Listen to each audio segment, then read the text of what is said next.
So today I thought I'd talk about gratitude. Gratitude is one of the things that can really have an impact on our well-being. There are studies done that show that writing down 3 good things that happen to you that day, 3 things that you're grateful for over time leads to an increased sense of well-being, and that's a sustainable change. Almost sounds too good to be true because it's that easy, right? But it is. I guess I'm kind of lucky in that I'm a glass half full kind of person anyway. I do find it easy to find things to be grateful for. It might not be that easy for everybody though, and especially not these days maybe. And and again, I'm going to keep mentioning this in everything that I do. This is not about negating or overruling any of the feelings that you might currently be feeling. If you think you might lose your business, if you worry for members of your family, if you're working on the front line, if you're really scared and stressed out, don't ignore that, please. Acknowledge those feelings, because we're still in a crisis situations very much. But you can be scared and still grateful. You can be worried and still grateful. And it is a really good exercise to take the time to write down 3 things. Well, 3 is kind of the number that's used in studies and most often referenced. But even if at the start, if you only have it in you to do one thing, think of one thing, do that.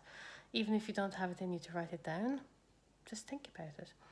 And I think what you'll find is that it kind of becomes a habit. I actually find myself spending quite a lot of my day thinking about things that I'm grateful for. Maybe that's just me. But right now, I'm really grateful that I have a garden. I'm really grateful that my eldest son is able to stay connected with his friends on his PlayStation. Grateful that my family is still healthy. I'm grateful for all the things that we managed to do before all of this hit us. We had a big family Christmas. I recently saw my dad, and I could go on for a very long time. But because once we start like this, it kind of becomes a self-generating thing. You will think of more and more things to be grateful for. And the more this happens, the better you'll feel. Barbara Fredrickson, American psychologist, one of the key figures within positive psychology, she talks about an upward spiral when she talks about positive emotions and their impact. So they feed into each other, and the more of them you have, the more your whole perspective broadens, your resilience builds up, you become more creative. There's studies on this too, and those are all things that we really need right now.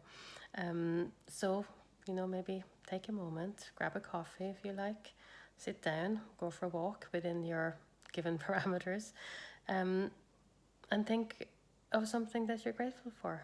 And I hope you'll enjoy doing it. And let me know how you get on.